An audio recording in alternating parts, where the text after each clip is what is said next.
반갑습니다. 네, 반갑습니다. 감사합니다. 오늘도 와주시고. 21세기에 들어와서 많은 사람들이 물질 시대는 지났고 이제부터는 마음의 시대가 도래했다라고 한 지가 시간이 흘렀습니다. 근데 지금 세태를 바라보면 마음의 시대라고 말할 수가 없죠. 마음의 시대가 왔으면 정신적인 부분에서 모든 생활이 이루어져야 되는데 정신적인 생활이 이루어지면 뭐 부부간의 갈등이라든가 부모와 자식 간의 뭐 문제라든가 또 요즘 유행하고 있는 갑질이라든가 또 요즘 유행하고 있는 먹방이라든가 또 요즘 유행하고 있는 물질 지향주의적인 생활 방식이라는 거는 이렇게 크게 매스컴에서 대두시키지 않을 겁니다. 근데 요즘에 매스컴 텔레비전을 보면은 첨부 외제, 차, 그리고 뭐 화로원, 집, 그리고 뭐 명품, 그리고 뭐 입는 거, 먹는 거 중심으로 그리고 어떤 사생활에 대해서 이렇게 방향이 되고 있습니다. 어떻게 마음의 시대라고 할 수 있겠어요? 저는 마음의 시대라고 말하지 않고 마음의 붕괴 시대다. 마음이 없어진 시대입니다. 왜? 물질에 가려져서. 그러니까 종교도 필요 없는 거예요. 종교가 뭐가 필요했어요? 물질 이렇게 팽배한데 물질만 있으면 잘 사는데 물질만 있으면 돈만 있으면 막말로 돈만 있으면 다 해결되는데 아니 행복한데 무슨 종교가 필요했겠어요? 그냥 종교는 절에 가서 교회 가서 기도만 하면 된다. 자기 자신이 무사하게 지낼 수 있도록 부처님께서 잘 보살펴 주십시오. 그리고 뭐 예수님 잘 보살펴 주십시오. 그 대신 내가 약간의 헌금을 하겠습니다. 약간의 보시를 하겠습니다. 이 정도의 신앙 생활이지 다른 건 없다고 봐요. 그러니까 종교인들에 있어서 특히 절에 온다거나 교회에 간다거나 신도들끼리 더 알력이 있고 신도들끼리 어떤 그런 위화감 조성들이 더 많습니다. 돈 있는 사람이 뭐 대보살이고 돈 많이 낸 사람이 뭐 위대한 신도라 이렇게 얘기를 하고 있거든요. 물론 그것도 필요해요. 물질이 없으면 살아갈 수 없으니까. 그리고 뭐 사회면에 보면은 뭐 부모가 자식을 뭐 어떻게 했다, 자식이 뭐 보험금을 노리고 부모를 살해했다, 뭐 등등, 뭐 애인이 애인을 죽였다, 돈을 노리고 뭐 어떻게 했다 하는 등등. 그리고 돈에 노예가 돼서 살아가는 사람들 엄청 많아요. 회사에도 그렇고 심지어 스님들도 목사들도 신부들도 돈의 노예가 되어 있습니다. 근데 돈이 필요하지 않다고는 말씀을 드릴 수가 없죠. 필요합니다. 근데 필요 이상으로 돈에 휘둘리고 있으니까 문제가 되는 거죠. 근데 불교에서는 물질도 필요하지만 물질을 제어할 수 있는 것은 결국 정신세계다 이렇게 가르치고 있어요. 그리고 밖에 있는 것은 모두 다 화상이다. 그리고 이 세상은 꿈이다 때문에 너무 집착하지 마라. 너무 구애받지 말라. 구애받아도 어느 정도만 구애받고 조금 마음을 돌려라. 자기 자신을 봐라. 이렇게 가르치고 있습니다. 과연 그렇게 하는 분이 과연 몇 분이나 있을까요? 불교 가르침 중에 유식이라는 게 있습니다. 얼마 전에도 말씀드렸지만 유식이라는 것은 오직 육자, 인식식.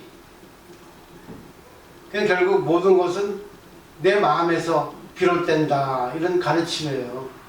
거기 보면 심왕, 심소라고 하는 거 말씀드렸죠. 심왕이라는 것은 우리 인식 세계에서 8가지 식이 있다는 거죠. 그러니까 감각기관에 안식, 이식, 비식, 설식, 신식. 그리고 육체적으로 감각기관이 이제 인식할 수 있는 그런 세계를 전오식이라 합니다. 눈으로 보고, 귀로 듣고 등등. 근데 이것은 그냥 그 정도예요. 눈으로 보고 그냥 저거는 꽃이다.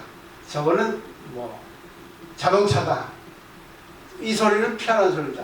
이 정도입니다. 근데 그 배후에 있는 제6의식이 있어서 분별을 합니다.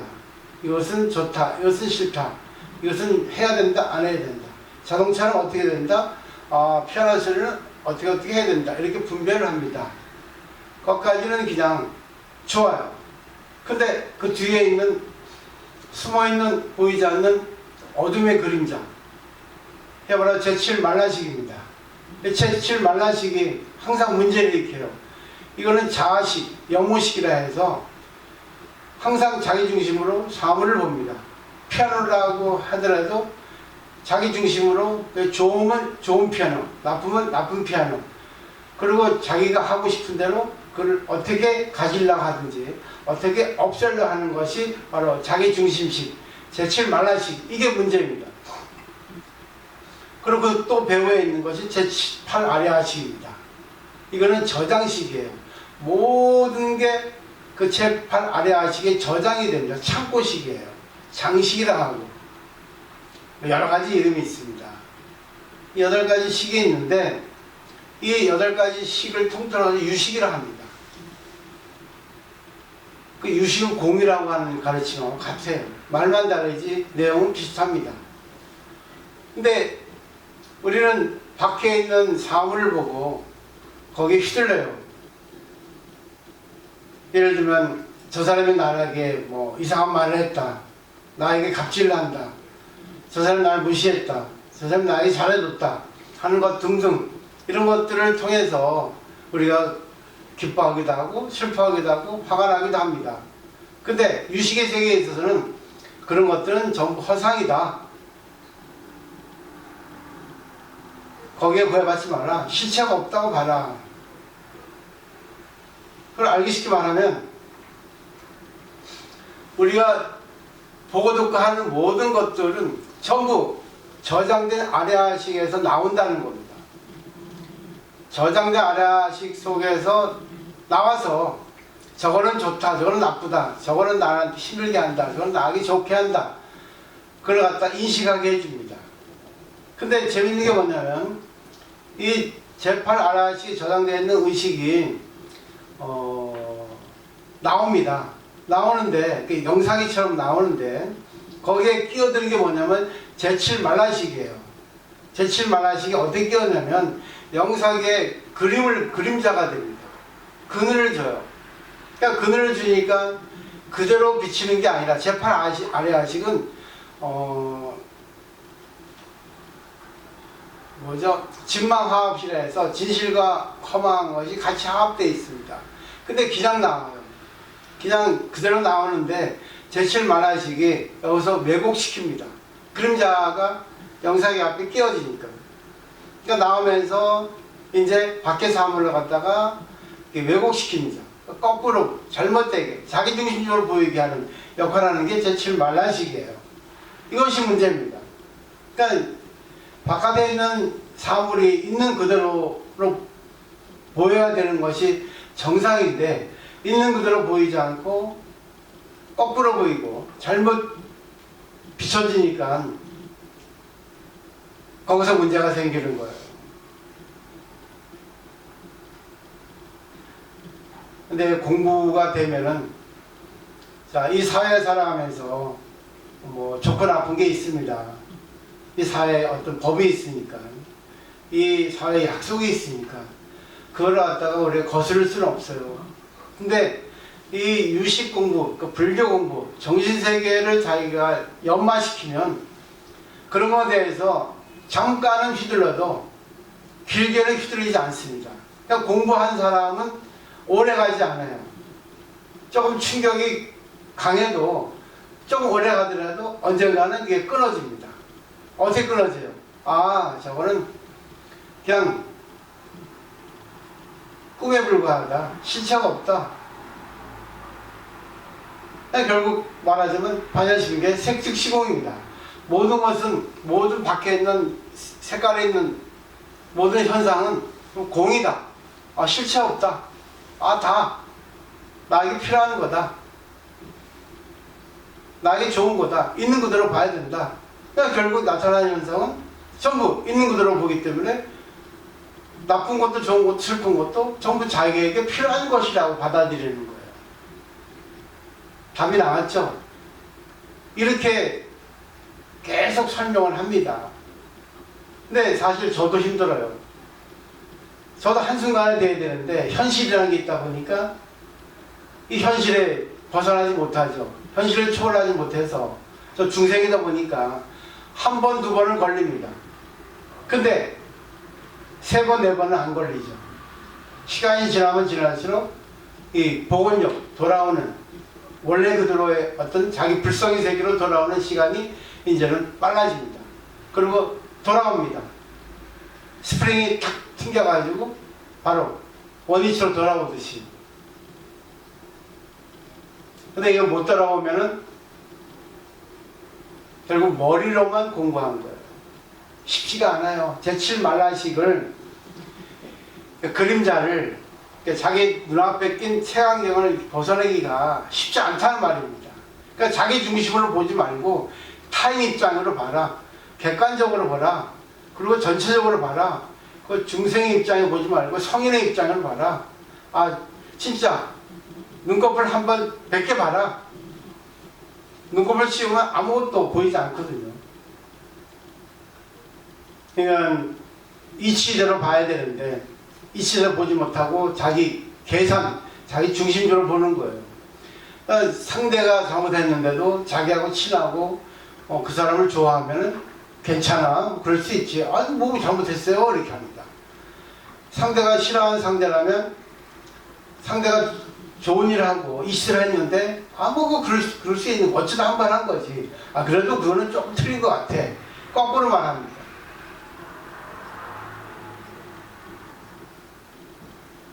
이런 공부를 하기 위해서 이 공부의 내용을, 이 가르침의 내용을 자기 걸로 하기 위해서 절에 오고 교회에 가는 겁니다. 예수님도 부처님도 말만 다르지 같은 이치예요. 우주의 대생명이거든요. 우주의 진리거든요. 똑같이 사상을 얘기하고 있습니다. 말하는 것만 틀릴 뿐이지. 받아들이셔야 돼요. 자기 걸 만드셔야 됩니다. 자전거 하루 이틀에 탈 수 있습니까? 피아노 하루 이틀에 칠 수 있어요? 목탁 하루아침에 돼요? 하루아침에 안 됩니다. 계속 연발을 해야 돼요. 계속 정신세계를 바꿔야 돼요. 조금 다르게 생각을 해봐야 됩니다. 자기 입장으로 생각하지 말고 이제는 객관적인 입장으로 삶을 보는 거예요. 그러니까 입장 바꿔 생각을 해보면 되는데 입장 바꿔 생각하기가 엄청 어렵습니다. 그러니까 어떤 일에 직면하면은 전부 자기 중심적으로 계산하잖아요. 그러니까 공자도 했습니다. 이치에 입각하는 사람이 있고 이해에 입각하는 사람이 있다고 했어요. 딱 사람은 두 가지예요. 이치로 이성에 입각하는 사람은 그래도 항상 뭐 이성을 갖다가 꺼내놓고 삽니다. 근데 감정에 입각하는 사람은 항상 감정, 자기 중심적으로, 자기 계산적으로, 자기 이해적인 이해관계에 얽혀서 사물을 보고 관계합니다.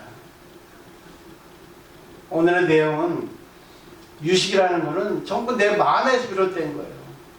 내가 어떻게 사물을 보냐? 아, 있는 그대로 사물을 보는 거죠. 내가 정말 객관계에 있는 대상에 있어서 어떤 사건에 있어서 전부 받아들이는 겁니다. 좋게 필요해서 생긴 것이다. 뭐 현실적으로는 손해를 볼 수 있을지 몰라도 이거를 내가 인연에 의해서 내가 만났기 때문에 내가 어떻게 받아들여야 돼요? 유식, 공, 부처님이 나에게 필요해서 이걸 주셨구나. 그럼 내가 이걸 받아들였을 때 나에게 뭔가를 가르쳐 주기 위해서 주신 거니까 받아들여야 되는 거예요. 쉽지가 않아요. 현실적으로는 손해니까. 근데 받아들여 보면은 그 손해가 정신적으로 승화됩니다. 그게 바로 마음의 시대예요. 정신세계만 높으면 어떤 것도 다 헤쳐나갈 수 있습니다. 현실을 갖다가 초월할 수 있어요. 근데 너무 물질 시대가 팽만해 있으니까, 범람해 있으니까 돈이 없으면 기죽고 일 안 되면 뭐고 또 거기에서 무시당하면 화가 나고 기죽고 그럽니다. 물론 그것도 필요하고 그것도 없을 수는 없어요. 근데 한 번쯤 불교 가르침으로 턴을 해보시면 그런 정신세계 그걸 돌려보는 발상의 전환의 시대에 자기가 그렇게 꼭 할 수 있는 자기를 만드셨으면 하는 바람이에요. 오늘 여기까지 말씀드렸습니다. 감사합니다.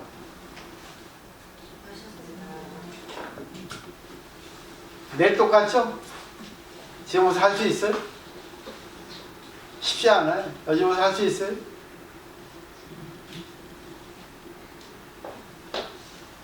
근데 다 못해. 나도 못해요. 근데 나는 빠르지.